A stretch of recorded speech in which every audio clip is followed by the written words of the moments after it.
Ghee. More than a food, it has been a tradition in India and it has continued till today, which is why the ghee business in our country is extremely profitable, reaching a market value of 42 billion US dollars. It's a market that continues to grow, which is why there are countless brands being built every year in India, each looking to get a step ahead in this industry. Most brands charge just around 600 to 800 rupees per liter of ghee. That is most brands, but some brands sell it for much higher. Like there's a brand that sells ghee between 1500 to 2000 rupees range, which makes this amount of ghee cost the same as this amount. There are many types of ghee out there, each with its own benefits and manufacturing process. But there's one type of ghee that seems to stand head and shoulders above the rest. A2 desi ghee.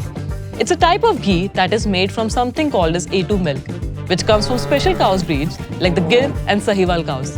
The A2 ghee made from this milk is becoming so popular in India that the growth rate is 3 times the entire ghee industry at 25% CAGR.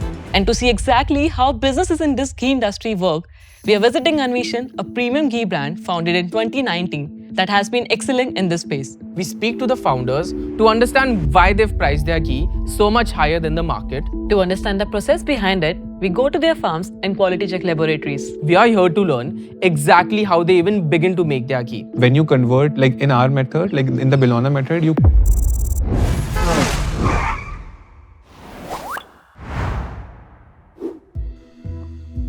Ghee can be made in many different ways, but Anveshan uses a traditional method known as the bilona method. This method has been around for centuries, dating as far back as the Vedic times in India. you convert entire milk into curd, and then that curd is basically converted into butter, and then you heat that butter and make ghee. The entire process of making A2 desi ghee using the bilona method requires a lot of moving parts and constant maintenance. And we got to know how Anveshan does all of it. We thought that if we have to give pure food, which is very fresh, then we have to go to the source. If you want to have best coconuts, you have to go to Pollachi, like in Tamil Nadu. So we realized that first of all we have to solve the source thing. So we have to go and set up the facility wherever that product is in mass abundance and wherever it's like the best from the country. Also, like we introduce a lot of technology into the entire supply chain. So as of today when we speak, we have like 16 manufacturing facilities across India for different products. So we have appointed a micro entrepreneur who is basically the sole owner of the facility, and they exclusively manufacture for us. So we have set up a lot of SOP. So basically, we have the stringent protocols for the RM selection, that what variety needs to be selected for the processing, the storage of RM, the warehouse manners and how the material will be stored, the specifications of RM, like what should be the moisture level, what should be the grade level, everything is defined over there. After that, it goes into processing, what colus need to be maintained, what are the food safety parameters need to be maintained, and what RPM has to be maintained in that. So we have all these SOP aligned at the micro-entrepreneur level in terms of oils. Then in ghee, we have all the feed stocks, like what will be the feed of the cow, what will be the grading of the cow, the health parameters of the cow, all A2 breed like Gir and Halikar. After that, the milk collection, that is very important step. How much quantity does each micro entrepreneur unit get? On an average, any micro entrepreneur would be making at least 2 lakh rupees to 3 lakh rupees profit every month. And there are some people who are making like 5, 7, 8 lakhs also, who are like on very high quantities, who started from literally like maybe 1,000 rupees a month ke profit se, now they are earning like 5, 7, 8 lakhs rupees kind of a profit. And as of today, like we are working with some 5,000 farmers and some 200, 250 people who are working in these micro processing centers. In this process and the edges that we have, what are the finances involved in all the process of quality testing?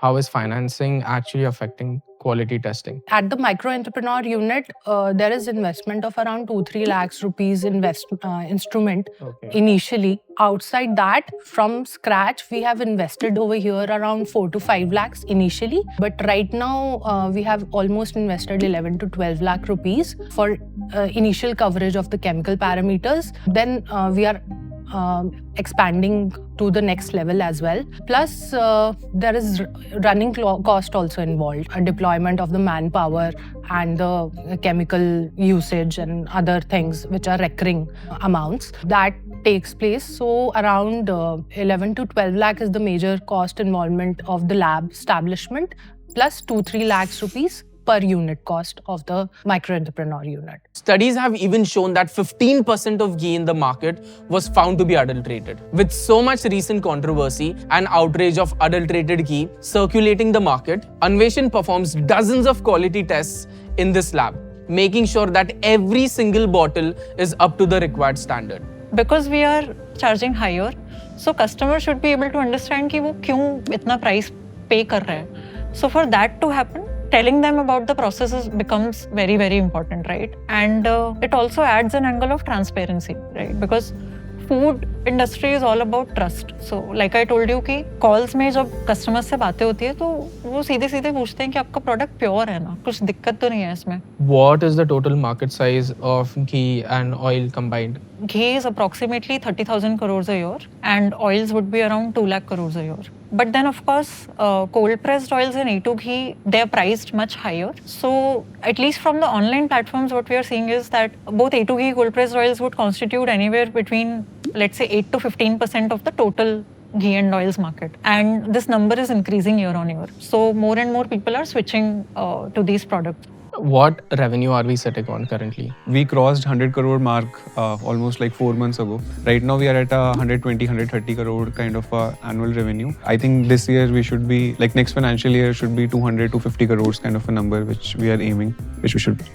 So initial first 2-3 years were more like where we burnt a lot. But in our third year, there was actually a time when we were left with just 2 months of cash. And I think that was the time when we transformed into real entrepreneurs. That was the time when we improved our gross margin by 8-10%. We reduced, earlier our marketing used to be 20%. But then we learned that no, we can cut down on it and still get good results if the content is good, if the messaging is good, if the branding is good. And with that 2 months of cash, we were able to increase our revenue almost by 60-70% within like 1 year. And also like the overall EBITDA margin also improved a lot. Like at that point we were like -25, -30% and we became EBITDA profitable. We were sitting at that point of time, I guess 3 crores, 3.5 crores, and we used to burn like 40 lakhs, 50 lakhs I think at that point of time. And from that 3 crore we reached 6 crores and from -30, 40 lakhs to like +5 lakhs, +10 lakhs. So if your entire sales first part or maybe the major part comes from the existing customers, that is around 65% of your retention. But how do you convey to the other market about being the quality first brand? Like what are your marketing strategies to convey to them? Our traditional processes is something which sets us apart from other players in the market. So wherein, most of the people are probably just talking about this is an unrefined oil or this is just a cold pressed oil. When we talk about our process, this is not just a cold pressed oil. The seed is procured from so and so region. This is a native quality seed and this is a wood pressing method. या फिर if we talk about ghee, तो cows को हम ऐसे feed करते हैं, इस तरीके से उनको रखा जाता है. So this kind of adds another layer of trust and sets the brand on an upper level, right? So how we look at the story is that there could be many brands who are selling cold pressed oils or A2 ghee, but talking about our traditional processes, talking about our sourcing story will create a differentiated image for the brand in the minds of the consumer. कि अगर उन्हें best cold pressed oil खाना है या best A2 ghee खाना है, तो अन्वेषण उनके दिमाग में आए.